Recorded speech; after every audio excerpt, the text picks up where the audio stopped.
Bismillahirrahmanirrahim. Assalamualaikum warahmatullahi wabarakatuh.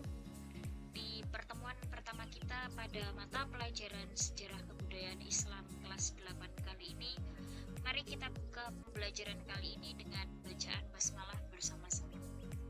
Bismillahirrahmanirrahim. Nah, langsung saja.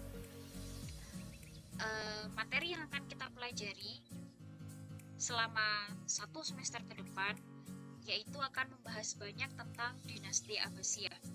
Adapun topik-topik yang akan kita bahas dalam dinasti Abbasiyah kali ini yaitu yang pertama tentang sejarah berdirinya dinasti Abbasiyah.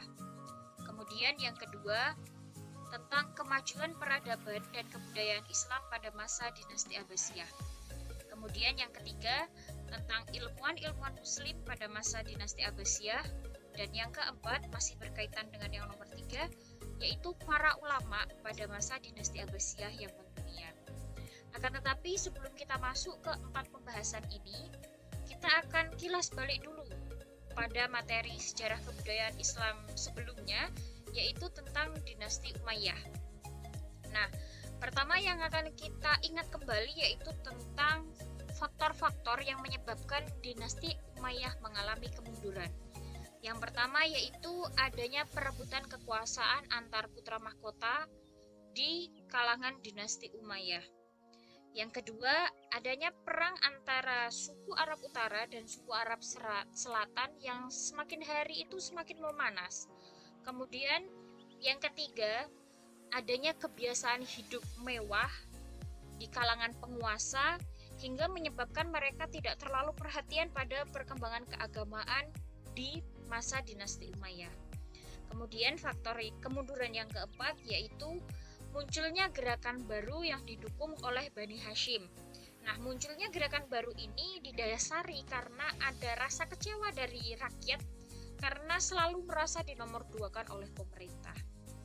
Nah, setelah mengalami banyak konflik dari 4 faktor ini, maka sampailah dinasti Umayyah pada puncak kehancurannya. Nah, pada titik mendekati kehancuran dinasti Umayyah ada faktor-faktor juga yang mempengaruhi. Tentu ini berkaitan dengan yang sebelumnya yaitu tentang kemundurannya, penyebab kemundurannya. Nah, kehancuran dinasti Umayyah dilatar belakangi oleh 4 faktor juga. Yang pertama yaitu terjadinya persaingan kekuasaan antara anggota di kalangan dinasti Umayyah sendiri. Kemudian yang kedua, hilangnya figur khalifah yang handal dan cakap baik dalam bidang militer maupun di bidang politik, di mana membuat para khalifah tidak menjadi berwibawa di hadapan rakyat-rakyatnya. Kemudian yang ketiga, munculnya berbagai gerakan yang melawan dan menentang kekuasaan Bani Umayyah dikarenakan mereka kecewa dengan cara memimpin para khalifah pada masa itu. Kemudian yang keempat yang menjadi puncak kehancuran dinasti Umayyah yaitu adanya serangan dari Abu Muslim Al-Khurasani dan pasukan-pasukan Abbas. Nah, faktor yang keempat ini pula lah yang mempengaruhi berdirinya dinasti Abbasiyah. Selanjutnya, setelah masa kehancurannya, kita akan mengenang kembali juga tentang prestasi-prestasi dinasti Umayyah.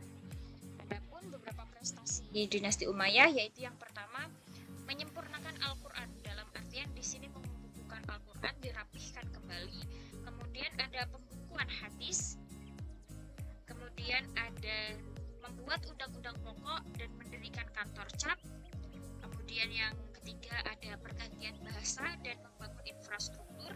Serta yang keempat banyaknya ilmuwan-ilmuwan muslim legendaris dalam berbagai bidang. Nah, contoh-contoh ilmuwan pada masa dinasti Umayyah misalnya dalam ilmu fikih kita tahu ada Imam Hanafi dan Imam Malik.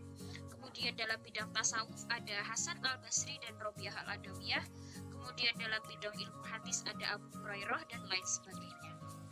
Nah, itu tadi sedikit kilas balik kita tentang dinasti Umayyah mulai dari kemundurannya, kehancurannya, kemudian prestasi-prestasinya.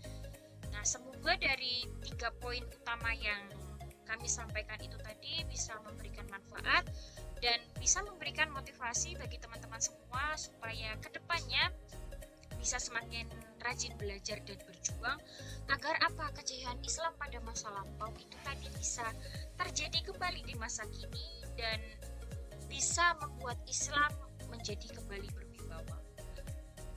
Semoga sedikit yang kami sampaikan bisa memberikan manfaat. Selalu belajar dan persiapkan untuk pertemuan selanjutnya tentang dinasti Abbasiyah. Wassalamualaikum warahmatullahi wabarakatuh.